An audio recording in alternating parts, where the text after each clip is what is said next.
Authoritative parenting and teaching സ്റ്റൈലിൻ്റെ key features എന്താണെന്ന് മനസ്സിലായി. ഇനി നമുക്കത് ക്ലാസ് റൂംസിൽ എങ്ങനെയാണ് ഇംപ്ലിമെൻ്റ് ചെയ്യുന്നതെന്ന് നോക്കാം. ഒരു ടീച്ചറായ രീതിക്ക് നമുക്ക് എങ്ങനെ ഒരു അതോറിറ്റേറ്റീവ് ടീച്ചറാവാം, അതായത് കുട്ടികളുടെ ടീച്ചറായി എങ്ങനെ മാറാം. അതിനെപ്പോഴും നമ്മൾ പറഞ്ഞ പോലെ മോഡലിംഗ് ആവശ്യമാണ്. നമ്മൾ വളരെ കുറച്ചായിരിക്കും അല്ലേ അങ്ങനെയുള്ള ടീച്ചേഴ്സിനെ കണ്ടിട്ടുള്ളത്. പക്ഷേ നമ്മുടെ എല്ലാവരുടെ ലൈഫിലും താരേ സമീൻ പറിൽ അമീർ ഖാൻ്റെ രാം ശങ്കർ നികുംബ് പോലെയോ, അല്ലെങ്കിൽ സൂപ്പർ 30s ഹൃത്തിക് റോഷൻ്റെ ആനന്ദ് കുമാറോ, അല്ലാന്നുണ്ടെങ്കിൽ ഫിലിപ്സ് ആൻഡ് ദ മങ്കി പെന്നിലെ ജോണി ജോയോ നമ്മുടെ ലൈഫിലും കടന്നു വന്നിട്ടുണ്ട്.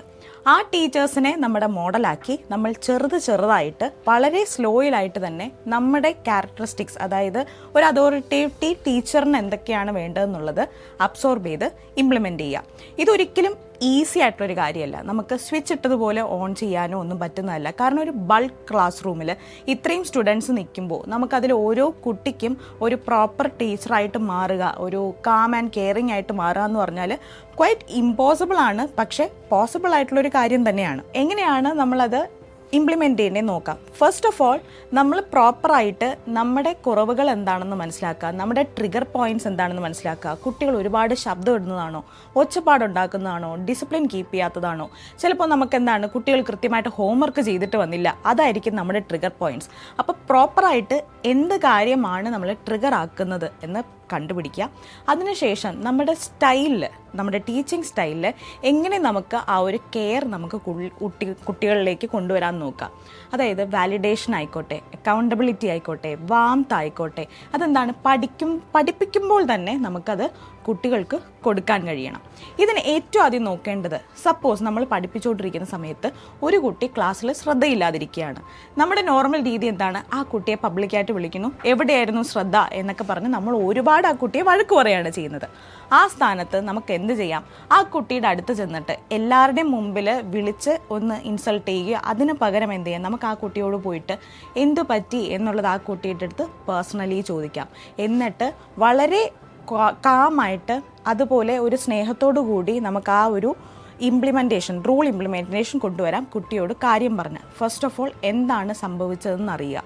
സംഭവിച്ചതെന്ന് അറിഞ്ഞിട്ട് കുട്ടിയുടെ പേഴ്സ്പെക്റ്റീവ് മനസ്സിലാക്കുക. നിങ്ങൾക്ക് എന്ത് സൊല്യൂഷൻ കൊടുക്കാൻ പറ്റും. പക്ഷേ എപ്പോഴും ഇത് പോസിബിൾ അല്ലാത്ത സ്ഥിതിക്ക് നിങ്ങൾക്ക് വെറൈറ്റി ആയിട്ട് വേണമെങ്കിൽ ചെറിയൊരു ബോക്സ് അല്ലെങ്കിൽ ഒരു അനോണിമസ് ലെറ്റർ എപ്പം വേണമെങ്കിലും നിങ്ങളുടെ കുട്ടികൾക്ക് നിങ്ങളോട് ഒരു പ്രോബ്ലം ഉണ്ടെങ്കിൽ കൺവേ ചെയ്യാൻ പറ്റുന്ന ഒരു ഓപ്പൺ ബോക്സ് വെക്കുക. അത് നിങ്ങൾ ജഡ്ജ് ചെയ്യാതെ തന്നെ, ഒരു കുട്ടിയുടെ ഐഡൻറ്റിറ്റി പുറത്ത് റിവീൽ ചെയ്യാതെ തന്നെ ആ ഒരു പ്രശ്നത്തിനെ കോമൺ ആയിട്ട് സോൾവ് ചെയ്യാൻ ശ്രമിക്കുക. ഇത് എല്ലാ ദിവസവും ചെയ്യണമെന്നില്ല.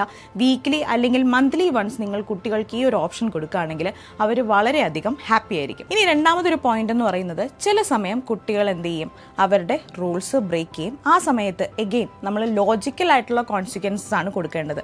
ഹോംവർക്ക് ചെയ്തുകൊണ്ട് വന്നില്ല, ഒരു തവണ വന്നു, നിങ്ങൾ ഓപ്ഷൻസ് കൊടുത്തു, പറഞ്ഞ് മനസ്സിലാക്കി, വീണ്ടും അത് റിപ്പീറ്റ് ചെയ്യുകയാണെന്നുണ്ടെങ്കിൽ കുട്ടിക്ക് തീർച്ചയായിട്ടും സെക്കൻഡ് ടൈം കുറച്ചും കൂടെ സ്ട്രിക്റ്റ് ആയിട്ടുള്ളത്, പക്ഷെ അവൻ്റെ ലേണിങ്ങിന് ഇമ്പ്രൂവ് ആവുന്ന എന്തെങ്കിലും ഒരു കാര്യമായിരിക്കണം നമ്മൾ പണിഷ്മെൻ്റ് ആയിട്ട് കൊടുക്കേണ്ടത്. It should be very clear. നമ്മൾ ഫേം ആയിട്ടായിരിക്കണം കുട്ടിയുടെ അടുത്ത് പറയേണ്ടത്. ഹാർഷായിട്ടായിരിക്കരുത്, പണിഷ്മെൻ്റ് ആയിട്ട് തോന്നരുത്.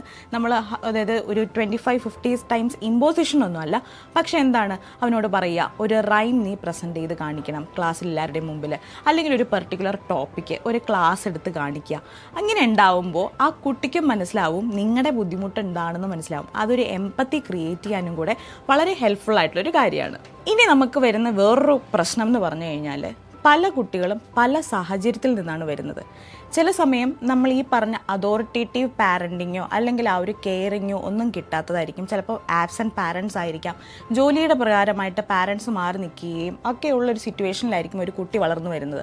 ആ കുട്ടിക്ക് ആ കുട്ടിയുടേതായ ബുദ്ധിമുട്ടുകൾ ഉണ്ടാവും. എങ്ങനെ കൺവേ ചെയ്യണമെന്ന് മനസ്സിലാവില്ല. അപ്പോൾ ഒരു ടീച്ചർ എന്നുള്ള നിലയ്ക്ക് മാതാപിതാ ഗുരു ദൈവം എന്ന് പറയുന്ന ഒരു കോൺസെപ്റ്റ് വെച്ച് പോകുമ്പോൾ നമ്മൾ കുട്ടികൾക്ക് വേണ്ടിയിട്ട് ആ ഒരു സ്പേസ് ക്രിയേറ്റ് ചെയ്യുക. ഇഫ് എ ടീച്ചർ ഡിസൈഡ് ചെയ്ത് കഴിഞ്ഞാൽ ഒരു കുട്ടിയെ ഹീൽ ചെയ്യാൻ പറ്റും പ്രോപ്പർലി.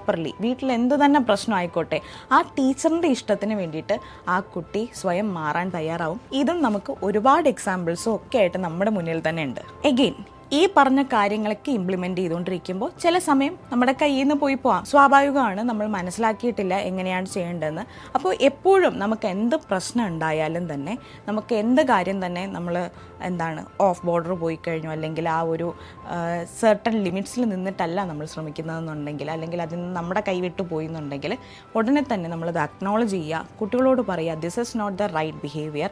നമ്മൾ ആദ്യം കാം ആവുക, എന്നിട്ട് അതിൻ്റെ പ്രോപ്പറായിട്ടൊരു സ്റ്റെപ്പ് എങ്ങനെയാണെന്ന് കുട്ടികളുടെ മുമ്പിൽ എഗെയിൻ ഒരു റോൾ മോഡലായി കാണുക. അതായത് മിസ്റ്റേക്സ് പറ്റുന്ന ഒരു തെറ്റല്ല, നമുക്ക് എല്ലാവർക്കും സംഭവിക്കുന്നത് തന്നെയാണ്. പക്ഷേ അത് റിപ്പീറ്റ് ചെയ്യാതെ കൺസ്ട്രക്റ്റീവായിട്ട് എങ്ങനെ മാറ്റാം എന്നുള്ളൊരു മൈൻഡ് സെറ്റിലായിരിക്കണം നമ്മൾ കുട്ടികളുടെ കൂടെയും പോകേണ്ടത്. So thank you.